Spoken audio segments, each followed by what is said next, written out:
आज इस वीडियो में हम लोग देखते हैं फिजिक्स का नेक्स्ट टॉपिक। फर्स्ट क्वेश्चन है, द्वितीयक ईंधन का एक उदाहरण है।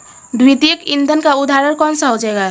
तो द्वितीयक ईंधन के अंतर्गत जल गैस आता है, तो इसका राइट आंसर हो जाएगा ऑप्शन बी। चलिए नेक्स्ट क्वेश्चन है, निम्नलिखित यौगिकों में से किसका न्यूनतम ऊष्मीय मान होता है? इसमें से बताना है किसका न्यूनतम ऊष्मीय मान होता है। तो वो हो जाता है लकड़ी। लकड़ी का जो होता है ऊष्मीय मान सबसे कम होता है, तो इसका राइट आंसर हो जाएगा ऑप्शन ए।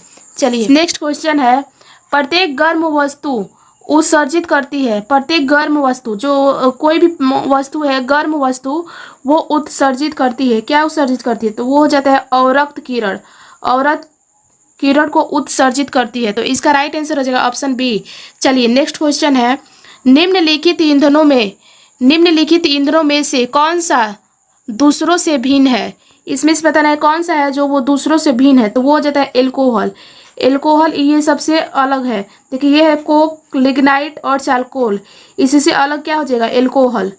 तो इसका राइट आंसर हो जाएगा ऑप्शन डी।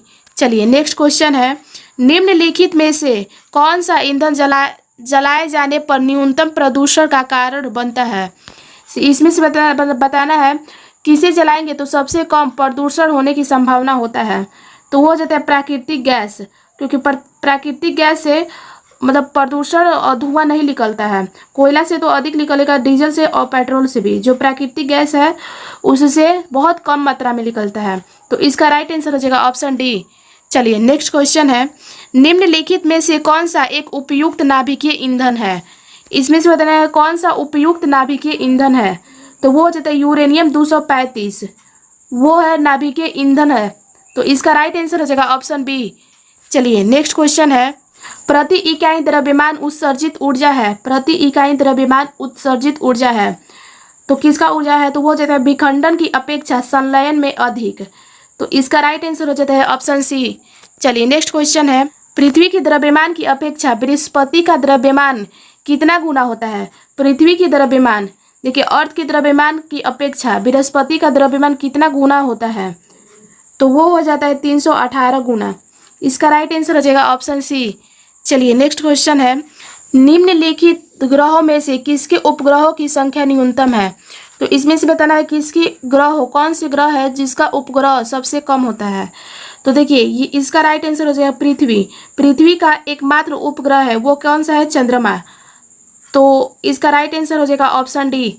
चलिए नेक्स्ट क्वेश्चन है, निम्नलिखित में से कौन सी दूरी की सबसे न्यूनतम इकाई है? दूरी की सबसे न्यूनतम इकाई कौन सी हो जाएगा? तो वो हो जाएगा किलोमीटर। किलोमीटर सबसे न्यूनतम इकाई है दूरी मापने के लिए, तो इसका राइट आंसर हो जाएगा ऑप्शन डी। चलिए नेक्स्ट क्वेश्चन है, एक समतल दर्पण पर 35 डिग्री के कोण पर एक प्रकाश आपतित है, तो कोण थीटा का मान, तो इसमें थीटा का मान कितना हो जाएगा? तो वो हो जाएगा 35 डिग्री, तो इसका राइट आंसर हो जाएगा ऑप्शन ए। चलिए नेक्स्ट क्वेश्चन है, निम्नलिखित में से कौन सा दर्पण किसी बिंदु पर प्रकाश को केंद्रित करने के लिए प्रयोग में लाया जाता है? प्रकाश को केंद्रित करने के लिए, एक जगह इकट्ठा करने के लिए कौन सा लाया जाता है? तो वो होता है अवतल दर्पण। अवतल दर्पण, तो इसका राइट आंसर हो जाएगा ऑप्शन सी।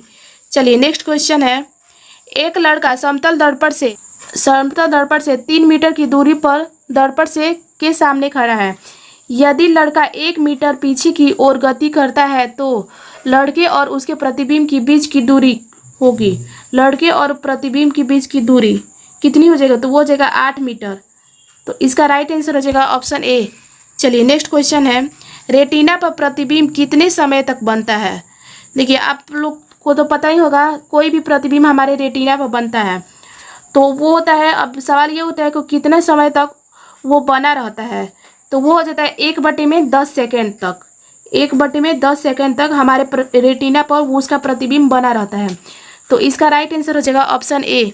चलिए नेक्स्ट क्वेश्चन है, अपवर्तनांक की इकाई है। अपवर्तनांक की इकाई क्या हो जाएगी? तो वो हो जाता है, इसकी कोई इकाई नहीं होती, अपवर्तनांक का कोई भी इकाई नहीं होता है, तो इसका राइट आंसर हो जाएगा ऑप्शन डी। चलिए नेक्स्ट क्वेश्चन है, मानव नेत्र किसके गुण का प्रयोग करता है? मानव नेत्र जो है हमारे आँख किसके गुणों का प्रयोग करता है, मतलब हमारे नेत्र में कौन सा लेंस पाया जाता है? तो वो हो जाता है उत्तल लेंस। इसका राइट आंसर हो जाएगा ऑप्शन बी। चलिए नेक्स्ट क्वेश्चन है, एक सामान्य मानव नेत्र की दृष्टिपरास है। सामान्य देखिए, एक सामान्य मानव नेत्र की दृष्टिपरास है तो कितना हो जाएगा? तो ये हो जाएगा अनंत। अगर अधिकतम दूरी पूछेगा तो अनंत तक तो हम लोग देख सकते हैं, और न्यूनतम पूछेगा तो 25 सेंटीमीटर। अगर इससे कोई अगर कम वस्तु रखा जाएगा तो हम उसका प्रतिबिंब हमारे रेटिना पर स्पष्ट रूप से नहीं बनता है, जिसके कारण हमें कोई भी वस्तु को देखने में धुंधला प्रतीत होता है। तो इसका न्यूनतम दृष्टिपरास होगा 25 सेंटीमीटर और अधिकतम अनंत तक की वस्तुओं को देख सकते हैं। तो इसका राइट आंसर हो जाएगा ऑप्शन डी। चलिए नेक्स्ट क्वेश्चन है, निम्नलिखित में से कौन सा दर्पण एक कार के हेडलाइट में प्रयोग में लाया जाता है? इसमें से बताना है कौन सा जो दर्पण है हेडलाइट के रूप में प्रयोग किया जाता है। तो वो हो जाता है अवतल दर्पण। अवतल दर्पण को हम लोग हेडलाइट के रूप में भी प्रयोग कर सकते हैं। तो इसका राइट आंसर हो जाएगा ऑप्शन बी।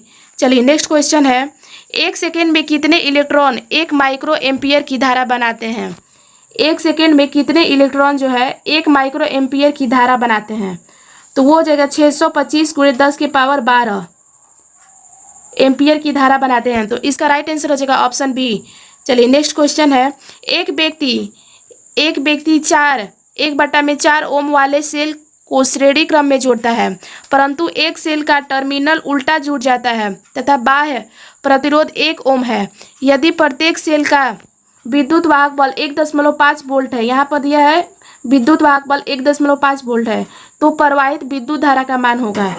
तो इसमें प्रवाहित विद्युत धारा का मान हो जाएगा वो 0 हो जाएगा। इसका राइट आंसर हो जाएगा ऑप्शन डी। इसमें कोई भी धारा प्रवाहित ही नहीं होगा, तो इसका मान हो जाएगा 0।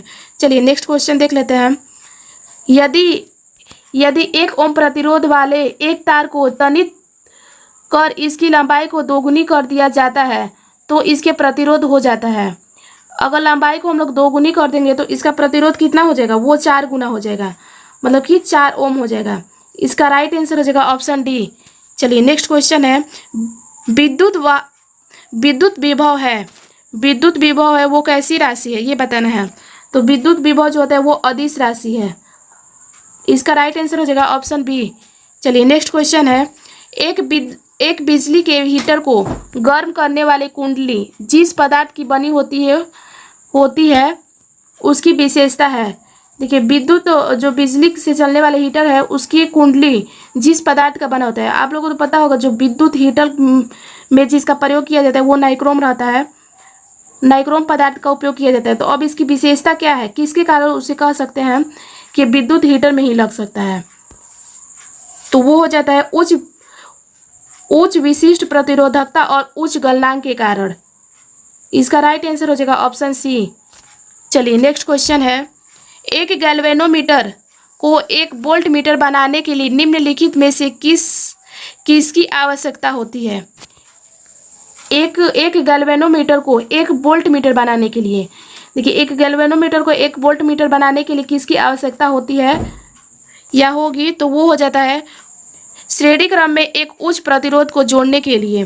श्रेणी क्रम में एक उच्च प्रतिरोध को जोड़ने के लिए हम लोग उसका आवश्यकता हो जाता है। तो इसका राइट आंसर हो जाएगा ऑप्शन बी। चलिए नेक्स्ट क्वेश्चन है, एक 220 वोल्ट 100 वाट के बल्ब को 110 वोल्ट के बीच से जोड़ा जाता है।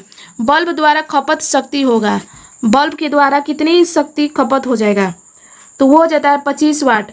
25 वाट की बिजली जो है वो बल्ब के द्वारा खपत हो जाएगा।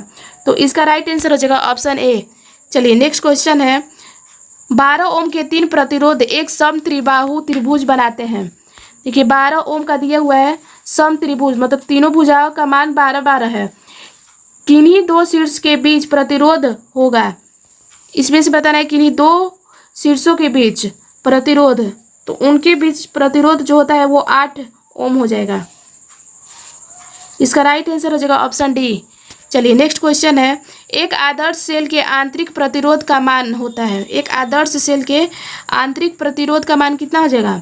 तो वो हो जाता है 0। आदर्श सेल का मतलब होता है 0 सेल।